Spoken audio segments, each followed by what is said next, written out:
Ask an attorney about Florida law. Ask an attorney, just give him a call. This is Ask an Attorney, all about Florida law with attorney Joe Pippen. If you have a legal question, call Joe right now. In Tampa, call 813-287-5700. Anywhere else, toll free at 877-943-9673. That's 877-943-9673. The law office is open. And now your host, Joe Pippen. Hey, good morning. Welcome to Ask an Attorney, all about Florida law. I'm attorney Joe Pippen, practicing attorney. The law office is open this Saturday morning. Early open Saturday morning, just for you. If you have a legal question, all you have to do is to call the toll-free number, 877-943-9673. 877-943-9673. And again, phone lines are open. If you have a legal question, I would be more than glad to try to help you. All you have to do is to call that number. And your question can be just about anything. It can be about wills, trusts, probate, guardianship, power of attorneys, healthcare surrogates, living wills. It can be about personal injury. It can be about family law. It can be just about any area of law you have a problem. Hey, I am more than willing to help. Give you my best shot. If I know the answer, I'll tell you what I know. If I don't know the answer, that's possible, I'll let you know that too.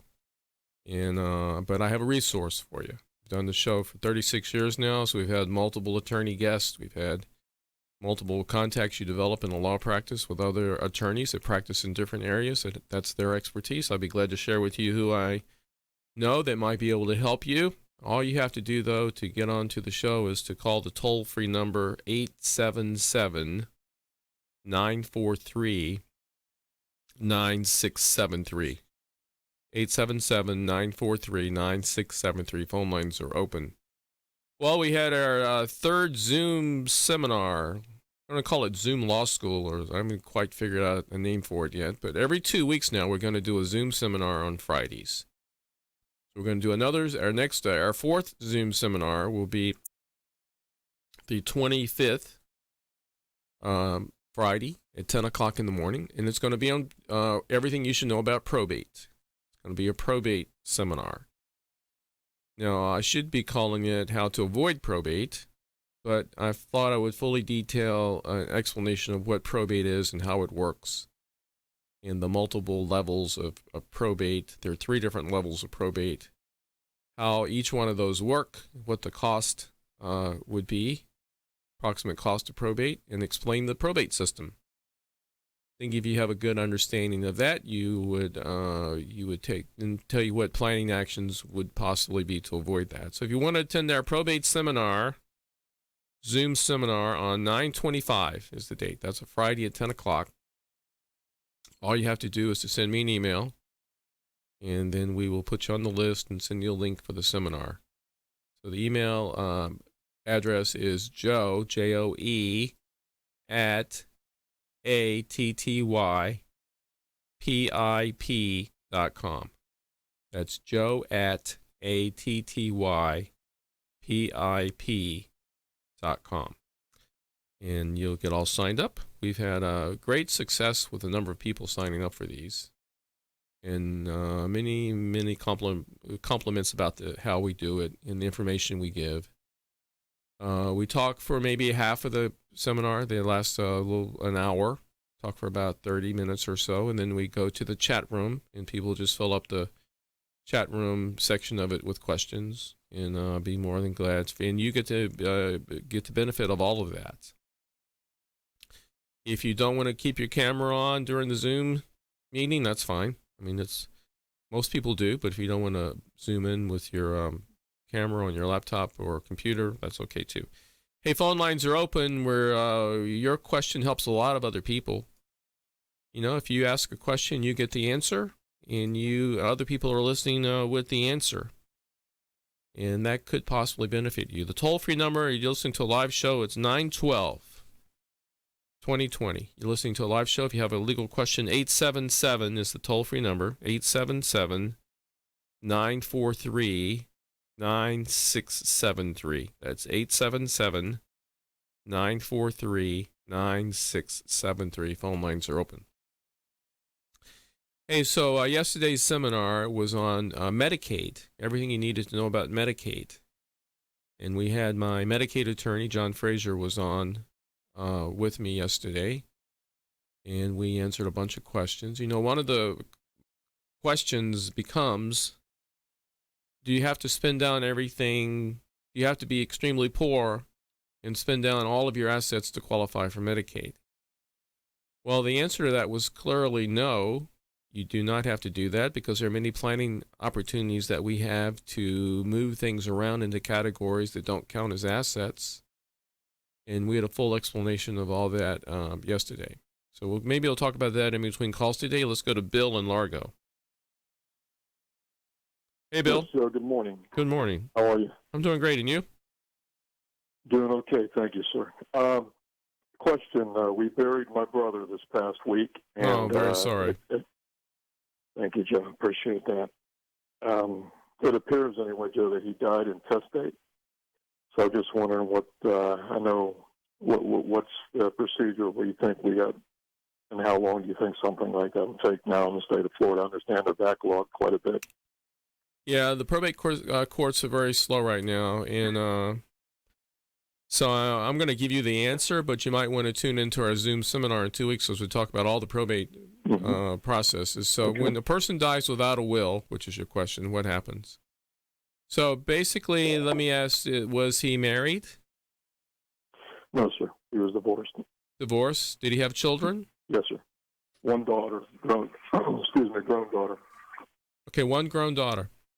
Well, she, with no spouse and one daughter, she would be entitled to everything in the estate. If she had no spouse, no children, then the parents would be entitled. And then if the parents weren't living, there'd be brothers and sisters. So, but because he had a daughter, she would be entitled to everything. Did he have assets? Yes, sir. Mm-hmm. And he was a Florida resident? Yes, sir. Yep. Okay. Well, what would happen? The daughter would find an attorney. You know, she doesn't have one. We'd be glad to talk to her. She'd find an attorney. They'd file a death certificate with the court, a petition for her, probably if she wanted to be the personal representative to handle the estate. She would qualify. So we get her appointed as the personal representative. Then she deals with the assets in the estate. So creditors would need to be paid. Assets would need to be collected by her as the personal representative of the estate and then distributed all to herself after all the creditors and taxes and so forth had been paid. Did your brother own a home? Yes, he did, sir. The homestead is exempt from the claims of creditors. So even if there weren't any other assets in your brother's name, it would be worth to start the probate proceeding just to transfer the home to the daughter. And if the creditor bills, I'm just giving you a bunch of hypotheticals here. If the creditor claims like credit cards and so forth and funeral costs and medical bills were greater than the amount of cash assets that your brother had, then those assets would be prorated. If they weren't greater, then they would be paid, and then the balance would go to his daughter. Okay. I'm guessing that's something she should start sooner rather than later. Well, yeah, there's no reason to put it off. I mean, it's got to be done. So. And she's out of state. That doesn't matter. We deal with people. Assuming if she wanted to call me and talk to me a little bit, I wouldn't charge for the phone consult, and she'd call other attorneys and decide who she wants to use. But basically, we deal with people out of state all the time on probate. They don't have to physically be present. They don't have to physically go to court. We basically got them through the whole process. If they had real estate they wanted us to help sell, we can arrange all that as well. Just curiosity, Joe, in this day and age, how long something like that take roughly, you think? Well, it could be as quick as, say, 6 months. And just to spend, depending on, there's a requirement that once you get started, you put an ad in the newspaper where creditors could file a claim up to 3 months. So by the time you get started, there's a month, and you got 3 months waiting for creditors to file a claim before you can close the estate. So the whole process, if it was everything clicked along as quick as you can do it, then maybe 6 months total from start to finish. That doesn't mean that you don't have access to assets to pay bills and pay yourself and pay the fees and so forth. You have almost, as soon as the court can do that, which usually takes about a month now, she would be appointed the personal representative and have access to the money. That's good. Okay, good to hear. All right, I guess that's it. How old was your brother? How old was your brother? 65. Yeah. Did he die unexpectedly? Heart attack, yes. Oh, my goodness. That's horrible.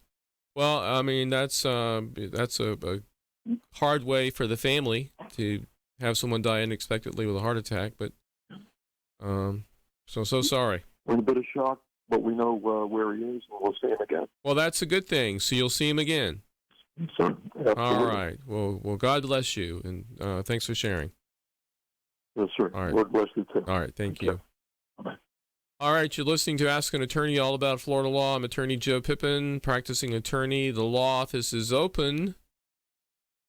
Hey, you have a question or a problem or a situation or something you need to discuss, the law office is open. And we're open every Saturday morning at 8:02 in the morning, and we run straight through to 8:52, so we have a 50-minute straight run with no commercials. If you ever noticed that, there are no commercials. So my agreement with radio stations that carry the program is, hey, do your commercials at the end of the program. I want to have a straight, smooth run with no interruptions and not people having to wait online to talk to me that have to listen to commercials. So that's the way I do it. So if you have a legal question, love to help you, love to help other people that are listening. That first question is one of the type of things we'll talk about on our Zoom probate seminar. There are lots of little things that go on in probate. What type of probate? Can you simplify the probate process? How long does the probate process take? What happens during the probate process? And every one of you that are listening have basically, you either choose probate, you might not choose it, but that's what happens unless you plan not to go through probate. So I think a full explanation of how the whole probate system works and what the costs are. Although a big part of our practice is helping people avoid probate, we do a substantial amount of probate and also trust administration. So maybe one of our Zoom seminars will be about trust administration as well, but the next one's on probate, everything you need to know about probate. If you want to join up for the Zoom seminar in 2 weeks, that'll be Friday, September the 25th. All you have to do is to send me an email to Joe, J-O-E, at ATTYPIP.com. Hey, phone lines are open this morning. If you want to call the show, I'd be more than glad to answer your question, get you pointed in the right direction if I can. You have a toll-free number to call the show no matter where you're listening at 877-943-9673. That's 877-943-9673. We're broadcasting today from Tampa, the Salem family of stations that carry the program. That's 570 AM, 910 AM, 860, 930 AM. They have FM components to those stations as well. You're also listening to 96.3 FM in Sun City Center, local community station there. You're listening to 90.3 FM out of Haines City, Florida, WLVF. You're listening possibly in Jacksonville on 600 AM, The Answer. You're listening on multiple stations around Florida. We have a Clearwater station, WTAN, also carrying the program. And no matter where you're listening, you have a toll-free number. We have offices in all of those locations, by the way. And we have multiple offices in Pinellas, Hillsborough, Polk. We have offices in St. Johns County. So we have offices Zephyrhills, Pasco, Lakewood Ranch. We have offices all over the state of Florida. The west coast of Florida, the middle part of Florida, and the northern east part of Florida, East Coast. So if you have and we do not charge for first appointments. If you want to contact our office, the office number is 1-800-226-3529. All right, let's go to Vilma in Jacksonville. Hello, good morning. Hey, good morning. Thank you for taking my call. My pleasure. I have a question just to confirm by talking to some friends. I'm a single mother, and I just owned a condo, which is going to be pretty much what my only son is going to be getting for me, besides, education. Do I need to prepare a will for that? Well, I think my answer would be that everybody needs either a will or a trust. When if you or I were having a private conversation trying to decide which one of those to do, I would just simply tell you that I would ask you the same questions, whether you want to prepare a will that's going to go through probate or a trust, which is just a fancy will that avoids probate. You want to leave everything to, you have a son? One son? Just one son, yes. Yeah, if you left everything to your son through your will, your condo, your home would go through a probate process. If you did a living trust and put that into a living trust, there'd be no probate. It'd be quick and easier for him to handle things upon your death. So, but either way, you need either a will or a trust. You need one of those documents. Okay, so a living trust is the way to go. Okay. Well, I would say that's what most of my clients do. Let me answer it that way. Most of my clients do not want to go through the probate process. And those who think probate is okay, they should turn into my Zoom seminar and let me hear everything I have to say about how the probate process works. But most clients choose not to go through the probate process. Okay, I'm sorry. Did I get on September 25th, the seminar? Is that what it's about? It's a Zoom seminar, Friday the 25th, September 25th at 10 o'clock. You just send me an email if you want to attend, and we can send you a link to the meeting. Okay, and repeat the email for me. You send it PIP.com. So abbreviation for attorney, ATTY, first three letters of my last name, Pippen, PIP, those are P's like Paul.com. And also for you and anyone else listening, if they wanted to have a personal conversation about a will or a trust, we do a phone appointment, then send you a draft of what the documents look like. So anyone that wants to do that can either send me an email or contact my office. Oh, great. Well, thank you so much for your service and for helping people. Thank you. My pleasure. Straight to heaven. Yeah, my pleasure. Thank you. Have a great day. Bye-bye. Thank you. Phone lines are open. If you have a question, you have a toll-free number, 877-943-9673. That's 877-943-9673. Let's go to Chris in Sarasota. Hello? Hey, Chris. Hey, I have a question for you. I have a house that my husband and I have been living in for about 40 years. My neighbor has a fence that they put up years before that, and there's been 3 different owners of that house next door. The fence is, on their property, but when they've been doing surveys, I found out that my shed that I have is on the neighbor's property, right on the property line. What happens if I ever want to sell my house or anything? And no one's ever complained about that shed. Well, the shed is right on the property line? Yeah, but their fence, when they put the fence up, it was like they gave us a good about 7 feet on our side.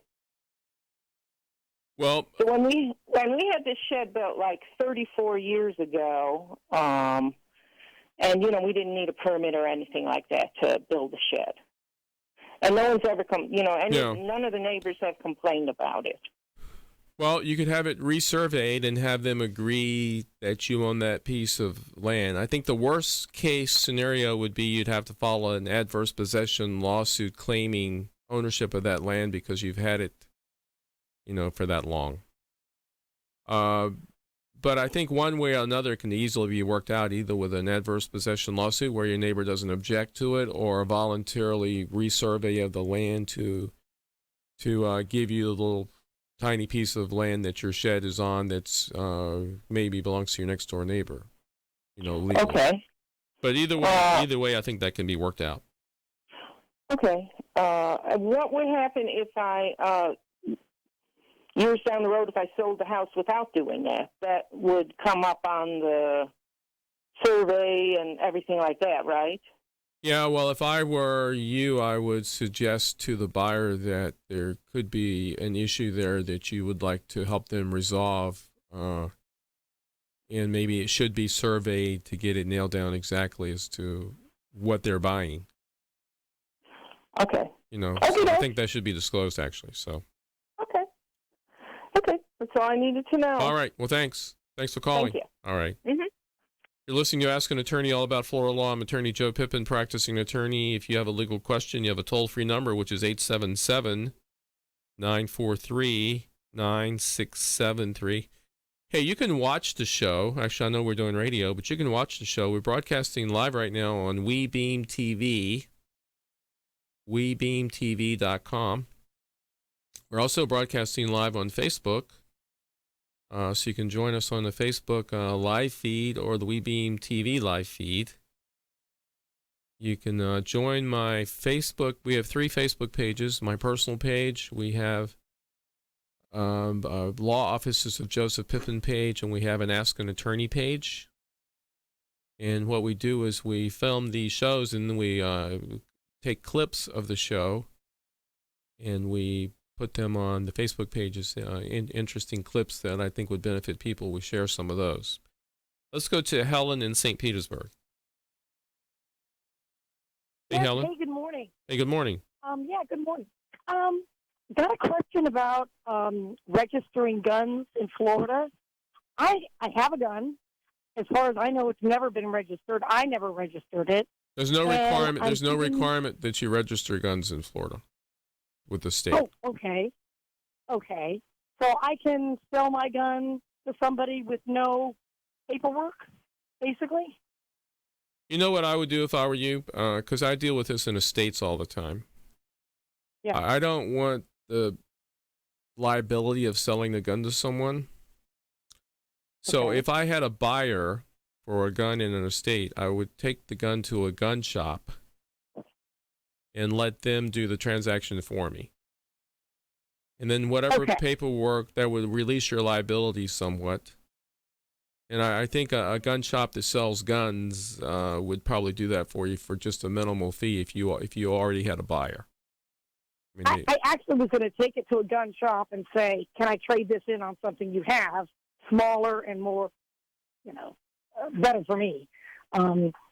So that's good advice. Thank you. All right. Well, good. Hope that works for you. Yeah, I think it will. I appreciate it. And thank All right. you for, what you do to for Yeah, I everybody. always like to tell people sometimes what I would do. It's not always the Yeah. exact legal answer, but it's what I would do if I were trying to do the same thing. I've got some guns right now. I just met one of my clients owns a pawn shop in the Lakeland area, and I was asking them about guns because I've got a couple of fancy rifle with fancy stocks on there I've been trying to sell and been able to, and I asked them if they would buy them. And they said, yeah, they buy guns all the time, so I think I might just sell them to this pawn shop if I can get the right price for them for the estate. So, all right, but thanks. Okay, thank you. Thank you. Let's go to Jill in Jacksonville. Hello? Hey, Jill. Hey, I wasn't sure. I heard a noise and then I didn't hear my name.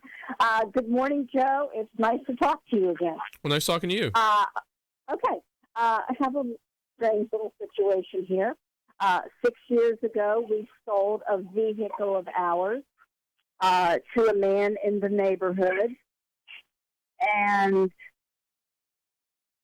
we did not go with him to the DMV. We just signed the title over. And this week, we received, he no longer lives in the neighborhood, but this week, 6 years after, we get a notice from a towing company And we find out that that vehicle is still in our name, still in my husband's name. Yeah, that can be a common problem when you sell a vehicle and don't go to the tag office with them to do the transfer. Yes. Don't believe that they're going to go, even if they say they are. So my husband called the towing company, and of course, at the time we got the notice, the towing company was closed, and they said call back Monday at 8 a.m. So he will do that.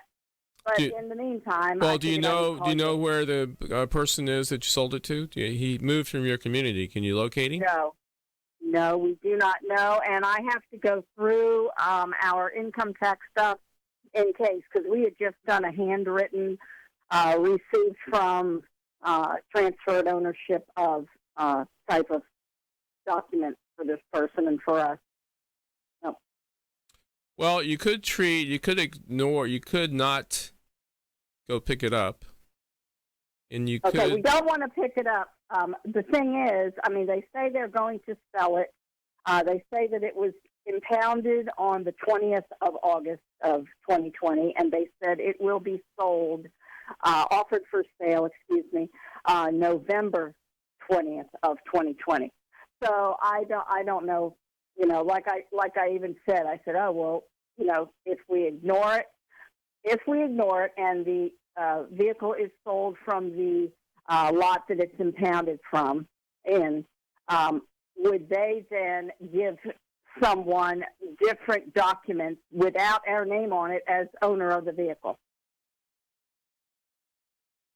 Well, I'm not sure. You're going to ask the towing company if it's sold, what their next procedure would do. That you have papers, a receipt that you sold it, and the person never registered the title, so your choice would be not to claim it and ignore it and treat it as abandoned property and let them deal with it as abandoned property. You want to make sure there's no loan on the car or anything, right? No, there's not. And what do you think the car's worth?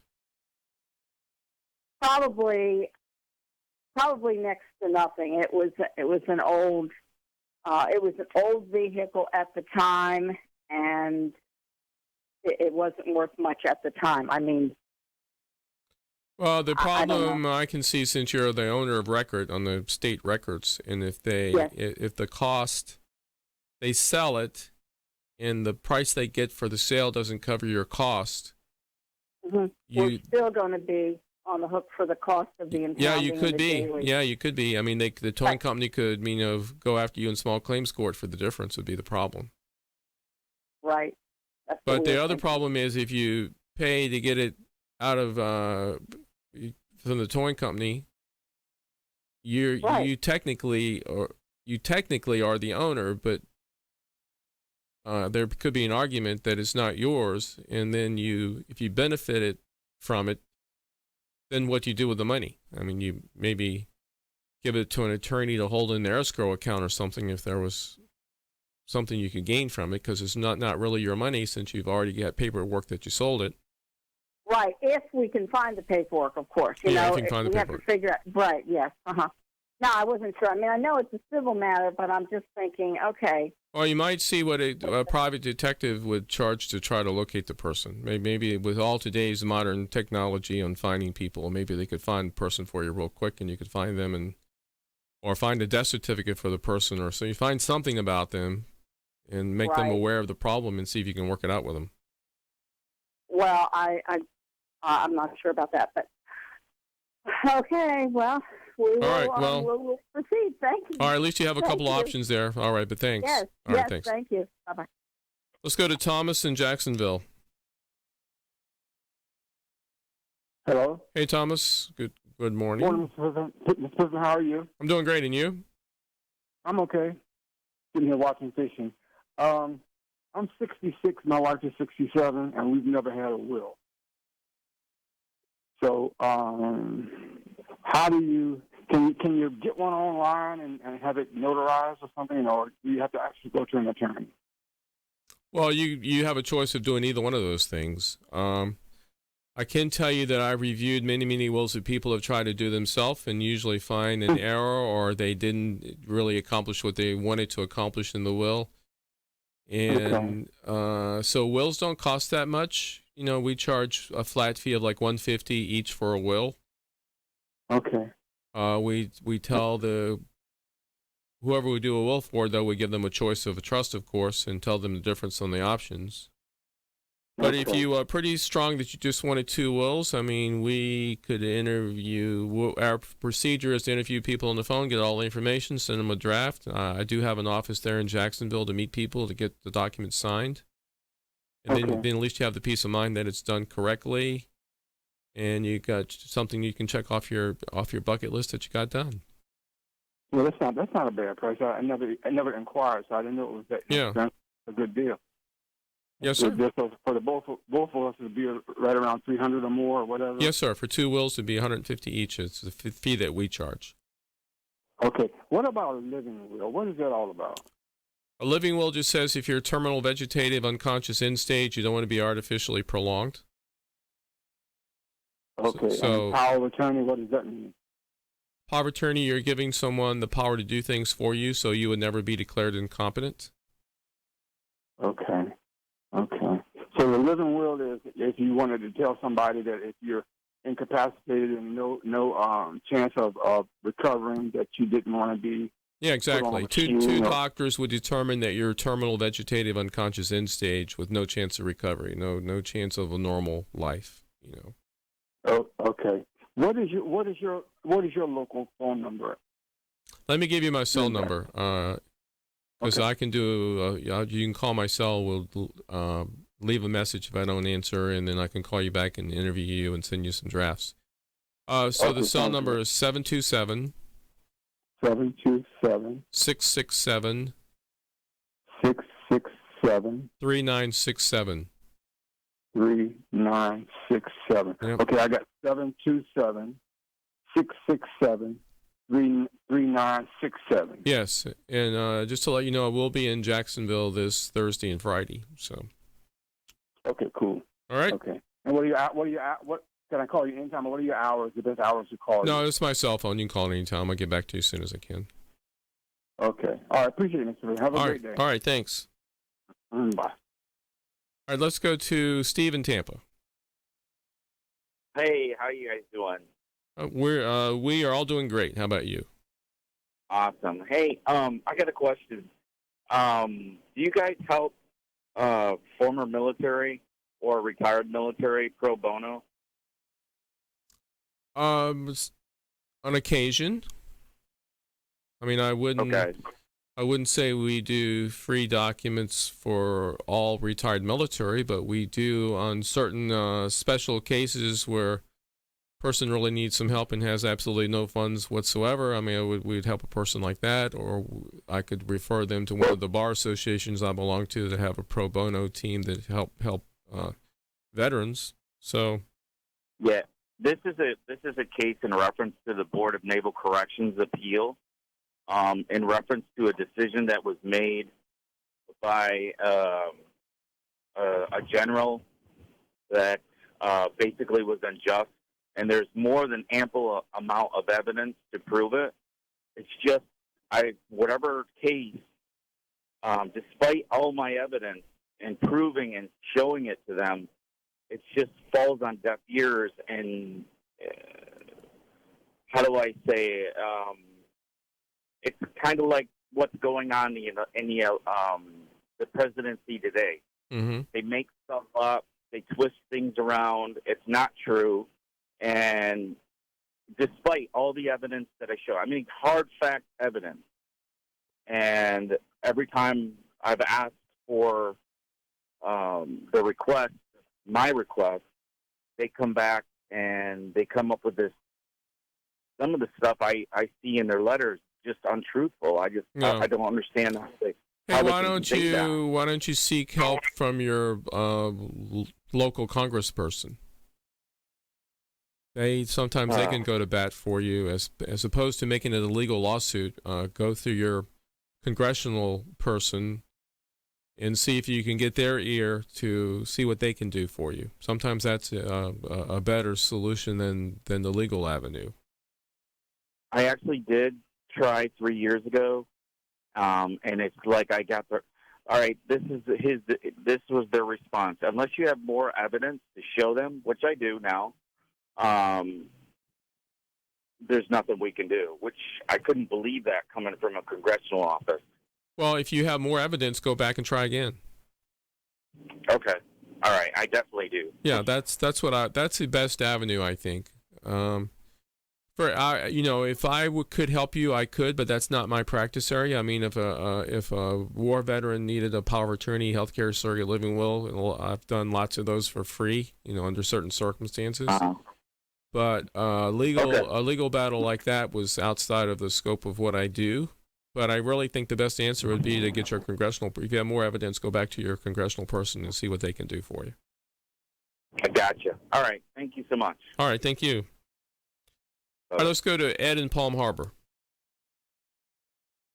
Hello? Hey, Ed. Yeah, hi. My wife's been battling cancer for 3 years, and during that time, some of the bills weren't paid by the insurance company, and now bill collectors are calling me. What rights do I have about that? They should have been paid by the insurance, but they weren't. Well, have you tried to deal with the insurance company on the matter? Yeah, I appealed some of them, but they just say they're not out of network. They use that line, and then you're dead. And these are all about your wife's? Yeah, my wife, yeah. Nothing's in my name or anything like that. And when they call, they don't even ask for her. They just tell you to call this number. Should I call that number or not? Well, you could try just written correspondence that these bills are in your wife's name and you're not legally responsible for them and your wife has no assets to pay. You could try that. Okay, thanks a lot. All right, well, I hope that works for you. All right. Now, you didn't contractually obligate yourself, did you, on the payment? No, not at all. Never. And so the insurance paid something but didn't pay at all? Well, it's really tricky how this could happen to anyone. Like, you go to a doctor that's in your network, and you go to a hospital that's in your network, and then they use some form of a research company that's not in the insurance network, and then you're responsible for that part of it, when you had no choice in the matter at all. She was in the hospital. Did you sign any papers saying that you would be obligated? No, I never signed anything like that, no. But she did, I'm sure. Well, and she has no assets of her own, correct? No, just a little checking account. Is that just in her name? It's a joint checking account. I would respond, your wife has no assets in her name and is unable to pay these bills. Please accept whatever monies you receive from the insurance company as full payment. I would just start some correspondence like that. And see what happens. All right, I just wanted, because they call, every day. Well, you can also not answer your phone. Yeah, that's what I do. I recognize the number by now, but I thought I had some responsibility to reply to them. I didn't understand. Well, I would do my replies in writing, and do what I just said to do there. That's what I would recommend. Okay. All right, thanks a lot. All right, thank you. You're welcome. All right, you're listening to Ask an Attorney, all about Florida law. We have about 10 minutes left in the show, and if you have a legal question, I'd be more than glad to help you. All you have to do is to dial our toll-free number. Again, phone lines are open. You got 10 minutes left. 877-943-9673. That's 877-943-9673. Phone lines are open. And be more than glad to help you. So let's go to Michael. Good morning, Joe. How are you? I'm doing great, and you? Good. So where are you calling from? Venice, Florida. Oh, Venice. Okay. Simple question. My dad and his wife had set up a living trust, and since then they both passed away. And in the trust it was be distributed between his 4 kids and her 4 kids. And make a long story short, we've gone through probate. Everything has been distributed except $10,000 because of the 2-year statute of limitations or whatever. Now, I want to do a final income tax, and the lady I've been dealing with needs to get all the people who got the money, Social Security, addresses, names, everything. Well, the other co-trustee won't give me that information. So I'm not sure what I can do to finalize the distribution of the funds. All right, so the co-trustee, your co-trustee was someone. Yes. And her oldest son and my dad's oldest. Have the CPA send them a letter telling them that they need this information before they can finalize the estate. Now, do you need to do a final income tax before the rest of that money can be dispersed? Well, if there's only $10,000 left, that's not going to really earn any interest that would probably even require a tax return. I mean, the interest level on that would be so low. Yes, correct. So I think if your CPA tells, CPA tells you that $10,000 is not going to generate enough income for another tax return to be filed, and you can get those words from the CPA, then you have probably nothing to worry about. And then I can just go ahead and have it distributed, and it's done. Yes. Okay. Well, that's what I was wondering, because I was kind of in a dilemma. I was like, gee, he's kind of holding this up, and I don't know why, but I was worried that we weren't. Well, just try a little different way of doing it and have the CPA write them a letter telling them why they need the tax number. Okay, I will do that. All right. Thanks, Joe. All right, thanks. All right, you're listening to Ask an Attorney all about Florida law. If you have a legal question, 877-943-9673. Let's go to Dan. Good morning, Joe. Hey, Dan, where are you calling from? Bradenton. Bradenton. Okay, what can I do for you? Just a quick question. I have an appointment with you on the 23rd of this month in Sun City Center, and I, of course, will be coming from the south on US 41. Is your building located right on the main drag in yeah, it's right on 674, right on the main drag. So you'll come are you coming up 75? No, 41. 41, okay.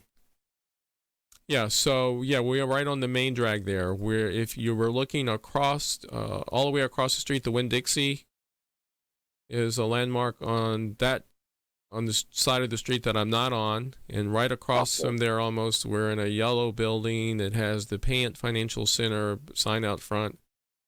It's the Payant Financial Center on one side of the building, Lake Michigan Credit Union on the other side of the building, and I'm in a private office toward the back of the building there. Okay. Are you on the eastern side of the highway? I'm on the, let me think here. Left or right as I'm, heading You're north? beyond the left coming from 41. You are on the left? No, I'm sorry. I'm on the right. So I was thinking that was 301, though. Oh, because you're coming from 41. You're coming through Ruskin? Yes. Yes. Okay, then I'm on the left. So you're going to go under 75 on your way. Yeah, so I'm on the left, about a mile or so down on the left-hand side. And the Winn-Dixie is right across the road. Winn-Dixie is on the right, on your right, and I'm on the left. And if you're looking, there's a sign for the post office. You turn at the same, just as you were going to the post office, but post office is not right on 674. You'll see the Payant building, it's a big yellow building. You'll see that on your left, right as you make the turn. And the post office is like 3 or 4 buildings down from there, but you'll see a sign for the post office. Okay. All right. I'm looking forward to. Looking forward to seeing you. Thanks for calling. Thank you, Joe. Let's go to Joan in Sarasota. Hi. Good morning. Hey, Joan. I got a car in a payment agreement with Drive Time, and they co-sponsored a car service warranty for my vehicle with Silver Rock. And when I purchased the car, it was actually the car I wanted. I love it. I have no problem with it. It's the color I wanted. I was real grateful. But I had an issue with the fan. And I called them, and Silver Rock, their associate, their agent, said, yes, you are under the mileage to qualify to get service for your AC fan. And they referred to me in writing. They sent me an email of where to go to get it fixed. So I went immediately, because, it's Florida, it's hot. And when I went up to the counter, the manager said, well, I addressed who I am and, why I was there. He said, well, what kind of car do you have? And then he told him, and he said, well, let's go take a look at it. And we walked outside, and he had me turn my car on and the AC, and nothing happened. And so he came around the passenger side and tapped under the hood of the dash. I don't want to say under the hood, but inside under the dash. And then my AC started blowing. And he said, this model, sometimes the fan gets stuck, and, just jar it, and it will release, and you'll have your AC. And seeing that I needed my car, and he seemed to feel it was just a small thing, I thought, okay, great, it's not going to be an issue. And I went about my day. And shortly thereafter... Hey, Joan, listen, you just have to ask me a question. Okay, so they never fixed the car. And okay. Now I'm bumping underneath my dash all the time, and now it's... All right, my answer would be, if they didn't fix it properly and you don't have any confidence they're going to fix it properly, go to another repair shop and get an estimate of what needs to be done, and then send that to your insurance company or the warranty people. Yeah, the warranty people said that there's not an open work order, that now I'm over mileage, and they're not honoring the original work order because the people they referred me to did not. All right. So, ma'am, you're going to have a legal issue where an attorney needs to be involved to write a letter for you. That's the answer then, under those circumstances. If you want to send me an email, I can probably refer someone to you to take a look at, but it'd probably be a small claims court case, which you be wiser to do yourself, because you're going to generate attorney fees that might cost you more than what it's going to cost to fix it. But anyway, just send me, I'm going to go to my next caller, just send me an email, and I'd be glad to help refer someone to you. Wonderful. All right. I'll call back and I'll get that email. All right, thank you. Let's go to Coral in Tampa. Yes, this is Coral. Yes. Real quick, I have a sister in a living facility. You got what now? I have a special needs sister in Brandon. Okay, special needs sister in a nursing home? Right. Okay, I have one son. Okay, I know I can do the power of attorney. That's one thing I'm going to do. Also, would I need to make a will out if certain things in my house I want to leave, especially for my godson?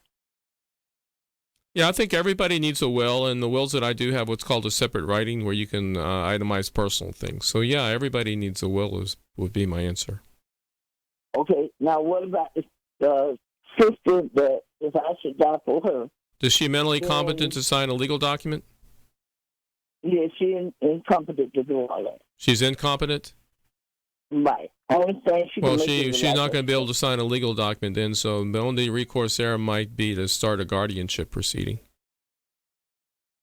Okay, I'll call you on your personal line if possible. I got that number. Okay, very good. All right. Yeah, I am. All right, thank you. All right, thanks. Bye-bye. All right, thank you for listening to Ask an Attorney all about Florida law. If you'd like to join our Zoom seminar September 25th at 10 o'clock on everything you need to know about probate, send me an email at Joe, at ATTYPIP.com.